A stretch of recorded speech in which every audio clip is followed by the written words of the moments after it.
What's up guys, and welcome back to my channel. For today's video, we are going to talk about the final class balancing list posted by ROX.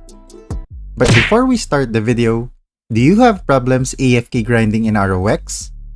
Do you always worry that you may overcharge or the battery of your phone, tablet, or laptop may overheat? Do you worry about your electricity bill when grinding using your personal computer that is running for days non-stop? Or do you encounter intermittent connection from your internet service provider, which disconnects your character when AFK grinding? Well, if that is the case, then UgPhone can solve all of your problems. UgPhone is a cloud phone that runs independently in the cloud, and it does not consume the memory or battery of your physical device.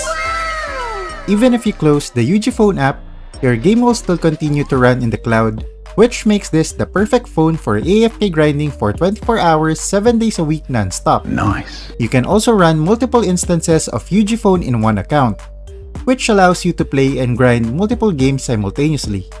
As you can see, my Shura and Royal Guard are AFK grinding at the same time.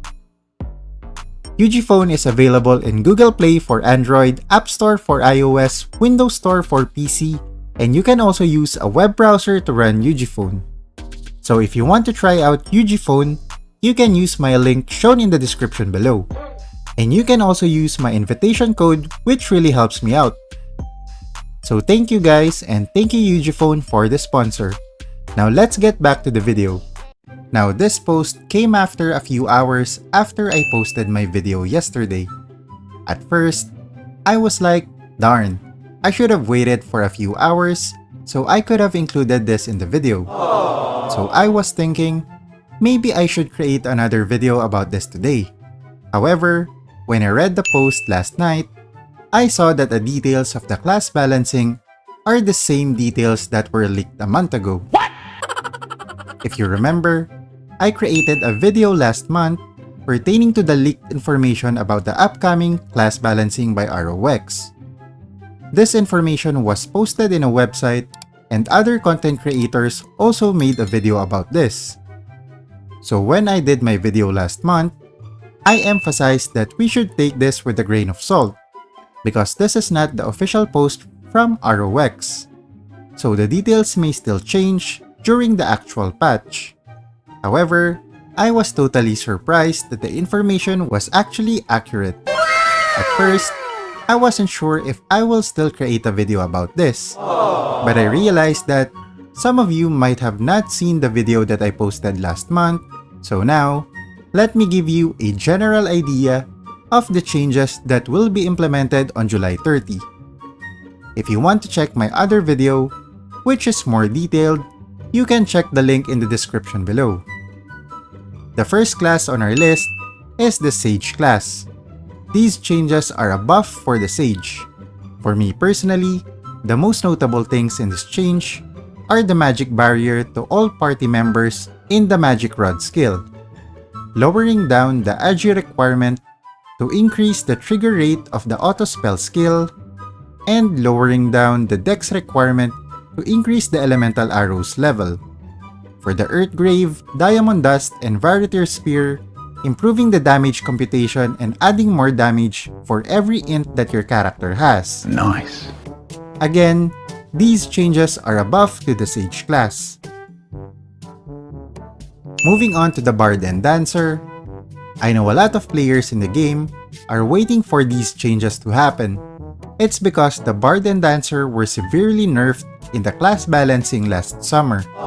So now, the severe rainstorm damage has been increased from 5% to 10%, and the buff duration for the musical strike and throw arrow has been increased from 3 seconds to 5.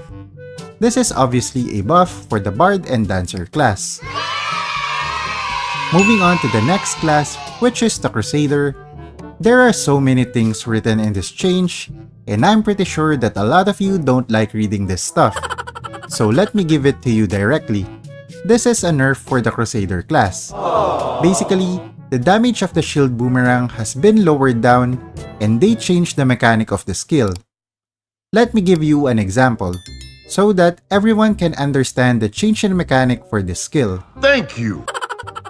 In the current patch, When you use the Shield Boomerang skill to attack 2 targets, you can hit them with this skill twice. For example, I threw the shield to enemy A. That shield will then bounce off to enemy B. But since in the current patch, there are no limits in hitting the same enemy with this skill, once the shield bounces off from enemy B, it will then go back and hit enemy A for the second time. If you were able to unlock the Shield Boomerang skill in your Shadow equipment, which adds an additional projectile, the shield will then bounce off again from enemy A to enemy B. So basically, you were able to hit enemy A and enemy B twice with the Shield Boomerang skill. Damn! However, in the upcoming patch, you can no longer hit the same enemy multiple times. So when you throw a shield to enemy A, it will then bounce off and hit enemy B.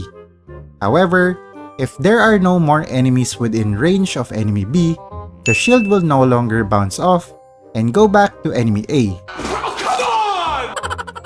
It will end the skill animation. So now, I can only hit enemy A and enemy B once. Emotional, damn it! Now, as a Crusader player, and if you haven't noticed yet, one of my main characters is a Royal Guard, here are my honest opinion about this change. In PvE, this change doesn't really have a huge effect at all. In AFK grinding, I rarely use the Shield Boomerang skill as I can already eliminate all the enemies in one spot using the Earth Drive skill. And if I do need to use the Shield Boomerang skill, I will most likely eliminate the enemies in one bounce. So it doesn't really matter that much if I can only hit one enemy at a time. However, in PvP, this will surely affect the damage output of a Royal Guard, since now, you can no longer hit the same player twice with one throw of the shield. Although, if I'm going to be honest, if you are facing a whale or a spender in the game, they can still one-hit you regardless of the nerf for this class. So again, this is a nerf for the Crusader class, but it doesn't really move the needle. For example, if the Crusader is an S tier class, even if they implement this nerf, it will still stay in the S tier class. This class is still one of the meta classes in the game. That's so true. Moving on to the next class, which is the Wizard. These changes are a buff to the Wizard class, adding an additional effect that increases the damage for the Fire Pillar skill and increasing the chance to ignite the enemy.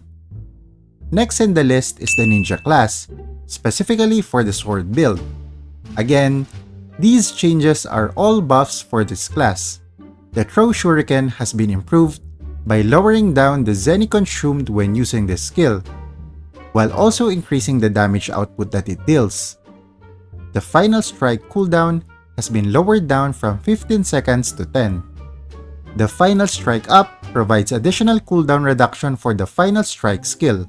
For the Northwind skill, this is where there is a small discrepancy with the leaked information, because now, the only change that will be implemented is the cooldown reduction by 4 seconds.